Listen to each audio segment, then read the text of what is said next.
जय भीम दोस्तों। स्वागत है आप सभी का मेरे शिल्पी अम्बेडकर चैनल में। दोस्तों कैसे हैं आप लोग। आशा करते हैं कि आप लोग अच्छे होंगे और स्वस्थ होंगे। दोस्तों बहुत अच्छा लगता है जब मैं कोई पोस्ट डालती हूँ तो आप लोग उसका जवाब देते हैं, इसके लिए बहुत दिल से धन्यवाद। और दोस्तों जितने भी लोगों ने जवाब दिया है वो सही जवाब दिया है, यानी कि आप लोग यही सोच रहे हो कि मैं किस चीज़ के बारे में बात कर रही हूँ। तो दोस्तों आपको बता दें कि मैं एक पोस्ट डाली हुई थी कि बाबा साहेब का जन्म कहाँ हुआ था। तो जितने भी लोगों ने जवाब दिया है वो सभी मऊ में दिए हुए थे, यानी कि सबका जवाब सही था। दोस्तों ये भी मैं पूछी हुई थी कि बाबा साहब अपने भाई बहन कितने भाई बहन थे, तो बहुत सारे लोगों ने 14 भाई बहन मतलब कमेंट करके लिखे थे। तो बहुत सारे लोगों का जो सवाल था वो सही आया था। दोस्तों आगे के मतलब ऐसी पोस्ट मैं बना करके डालती रहूँगी, तो उसका भी जवाब आप लोग ज़रूर दीजिएगा। फिलहाल रही एपिसोड के बारे में बताने की, क्योंकि आप सभी इंतज़ार कर रहे होंगे कि आगे के एपिसोड में क्या हुआ। जैसा कि आप सभी जानते हैं भीमा जो है सबको योद्धा बनाने की ठानी हुई है। तो दोस्तों देखना यही है कि भीमा कितना सफल हो पाती है अपने समाज वालों को योद्धा बनाने में। दोस्तों कोई एक दिन में योद्धा तो बनता नहीं है, तो इसीलिए आप लोगों को भी दिमाग में चल रहा होगा कि कैसे होगा ये सब। तो आज इसी के बारे में मैं बताने जा रही हूँ। दोस्तों भीमा की बात का जो असर उनके घायल चाचा पे तो थोड़ा सा हो जाता है, यानी कि उस समय वो अपना बचाव करते हैं।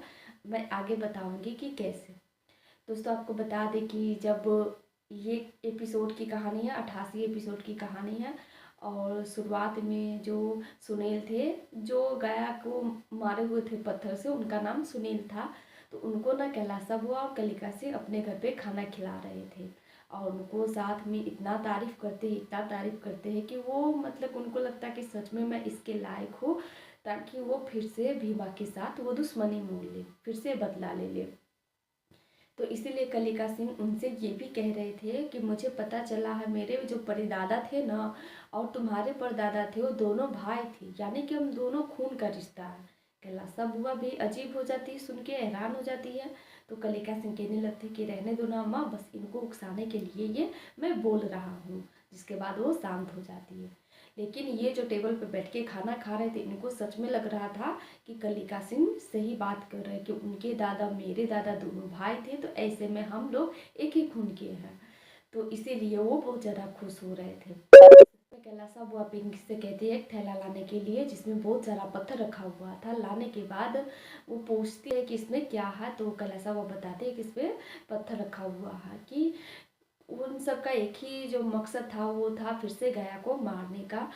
यानी कि जो ये सुनील थे खा पी करके जाते और फिर से दोबारा गया को मारेंगे।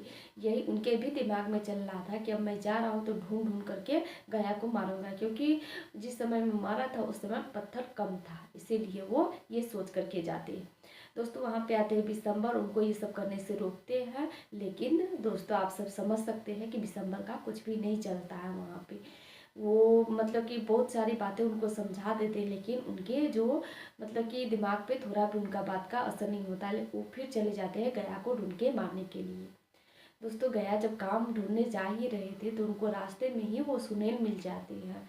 वहाँ पे आने के बाद वो बताते हैं कि गया मैं तुमको उस दिन मारा तो पत्थर कम पड़ गया था, इसीलिए देख लो आज एक थैले ही लेकर के आया हूँ, क्योंकि जहाँ जहाँ तुमको चोट नहीं लगी हो उस सब जगह पे मैं मारूंगा। इतना सुनने के बाद जो गया थे वो हाथ जोड़ करके उनसे माफ़ी मांगने लगते हैं कि बाबू साहब मेरा हालत तो इसी खराब है, इसी दर्द से करा रहा हूँ, अब मत मारिए। लेकिन फिर भी जो ये सुनील थे वो कहते हैं कि नहीं मैं बिना मारे तो जाऊँगा नहीं। वहाँ पे दोस्तों उनके समाज के और भी आदमी थे वो सभी वहाँ पे आ जाते हैं। वहाँ पे कैलासा बुआ कलिका सिंह सभी आ जाते हैं ये देखने के लिए कि कैसे सुनील जो है इनको गया को मारते हैं। दोस्तों जैसे ही जो सुनील थे पत्थर उठा करके गया को मारने ही वाले थे कि वहाँ पे भीमा और धनिया पहुँच जाती है। उनको देख के सभी हैरान हो जाते हैं कि ये यहाँ पे कैसे आ गई। जिसके बाद भीमा अपने गया चाचा से कहती है कि चाचा आपको याद है ना कि मैंने रात में क्या कहा था। तो वो भी मतलब कि याद करने लगते। भीमा बार बार रात के समय ये कह रही थी कि गया ताऊ जी आपको भी ना योद्धा बनना होगा, जितने भी लोग हैं सबको योद्धा बनना होगा, तभी अपना बचाव कर सकते हैं। इसीलिए वो मतलब कि जो उनके ताऊ जी थे वो पत्थर उठा लेते हैं उन सभी को मारने के लिए। जब ये पत्थर उठाते हैं तो ये सभी लोग हैरान हो जाते हैं कि इसकी इतनी हिम्मत कि ये हम लोगों पे पत्थर उठा लिया। बराबरी मतलब कि वो भी उठाए हुए थे, ये भी उठाए थे, अब चला कोई कोई नहीं रहे थे, क्योंकि पत्थर से सबको डर लगता है, यानी सब चोट से ना सबको डर लगता है, इसीलिए कोई चोट खाना नहीं चाह रहे थे। उस समय गाय में तो इतनी हिम्मत आ गई थी कि वो पत्थर उठा लिए थे। लेकिन जो ये सुनील थे वो पत्थर उन पे बरसा नहीं रहे थे। उनको इस बात का डर था कि इस छोटी जात वाले से मैं अपना सर फुड़वा करके इलाज करवाने जाऊंगा, इस गाया को तो मैं बाद में देख लूँगा, अभी मैं चलता हूँ। वहाँ पे जो ये कलिका सिंह थे वो बार बार उनसे कह रहे थे मारने के लिए, लेकिन वो नहीं मारते हैं। वहाँ पे और भी लोग थे, वो सब कहते हैं मारने के लिए कि हम सारे इतने लोग हैं तो क्यों नहीं मारते हैं। दोस्तों सबसे बड़ी बात ये है कि वहाँ पे थे बाबा साहब भीमा को ये कह रहे थे, जब भीमा अपने ताऊ जी को समझा रही थी तो बाबा साहब उनसे कहते हैं कि भीमा तुम चुपचाप यहाँ पे देखते रहो, इनका भी तो कोई मकसद होगा ना, कुछ बोलना चाह रहे होंगे ना कि ये बोले, यानी कि गाया से इनको बोलने दो खुद ही। जिसके बाद भीमा चुप हो जाती है। हालांकि गया जो चाचा थे उनके कुछ नहीं बोलते हैं, बस कहते हैं कि मैं अपना बचाव कर सकता हूँ, इतना ही पे जो मतलब कि ये लड़ाई का जो झंझट था ख़त्म हो जाता है। वहाँ पे जो धनिया थी वो बार बार कह रही थी कि बाबू साहब क्यों आपस में लड़ रहे हैं, मत लड़िए, तो लेकिन उन सब का बात का वहाँ पे कोई असर नहीं हो रहा था।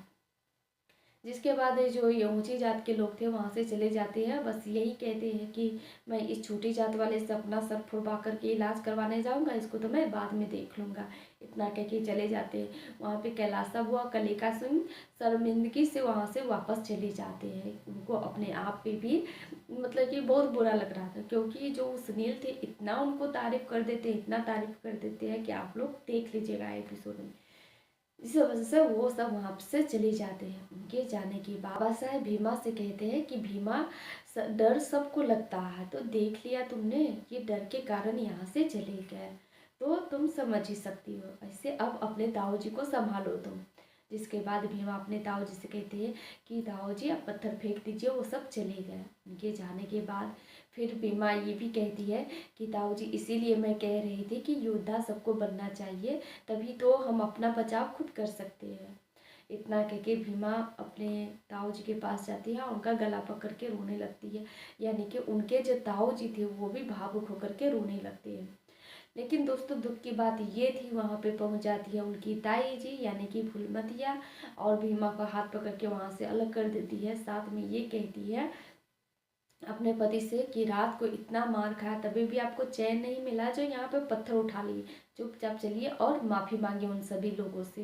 भीमा कहती है कि ताई जी आप माफ़ी क्यों मंगवाने ले जा रहे हैं, गलती किया ही क्या है। लेकिन फिर से उनकी ताई जी भीमा को डांट देती है कि तुम तो चुप ही रहो, तुमसे चुप नहीं रहा जाता है, जिस कारण भीमा वहाँ पे चुप हो जाती है। वो ज़बरदस्ती अपने पति को ले जाती है वहाँ से उन सभी से माफ़ी मंगवाने, यानी कि बाबू साहब लोगों से माफ़ी मंगवाने कि गया जो थे पत्थर उठाए हुए थे इसलिए। उनके जाने के बाद भीमा अपनी माई से कह रही थी कि माई अभी जो ताऊ जी के अंदर योद्धा वाला जो आया है ना, वो एक तुरंत में ही ख़त्म हो जाएगा जब ताऊ जी माफ़ी मांग लेंगे। से चलिए हम चल कर के रोकते हैं उनको। तो बाबा साहब उनको समझाते हैं कि भीमा उनको रोकने मत जाओ, ऐसे जो हमेशा से दबे हुए इंसान एकाएक मतलब कि योद्धा नहीं बन सकता, उनको योद्धा बनने में समय लगेगा, इसीलिए उनको जाने दो, देखते रहो कि अगर योद्धा बनना होगा तो खुद बन जाएंगे, तुम उनको रोकने मत जाओ। जिसके बाद धनिया और भीमा वहाँ से काम ढूंढने चली जाती है। अब दोस्तों देखना ये है कि क्या जो गया है वो बड़े लोगों के सामने माफ़ी मांगेंगे या फिर नहीं, ये मैं अगले एपिसोड में बताऊंगी। वैसे आप लोगों को क्या लगता है दोस्तों, कमेंट करके ज़रूर बतलाइएगा, और अगर फुल एपिसोड देखते हैं तो ये भी कमेंट करके ज़रूर बतलाइएगा। दोस्तों भीमा एपिसोड जो जो लोग देखते हैं उन सभी तक ये वीडियो एपिसोड को शेयर कर दीजिएगा, ताकि सभी लोग एपिसोड को देख सकें। और अभी तक आपने चैनल को सब्सक्राइब नहीं किया है तो लाइक सब्सक्राइब जरूर कर लीजिएगा। फिर मिलेंगे दोस्तों अगले एपिसोड में, तब तक के लिए जय भीम।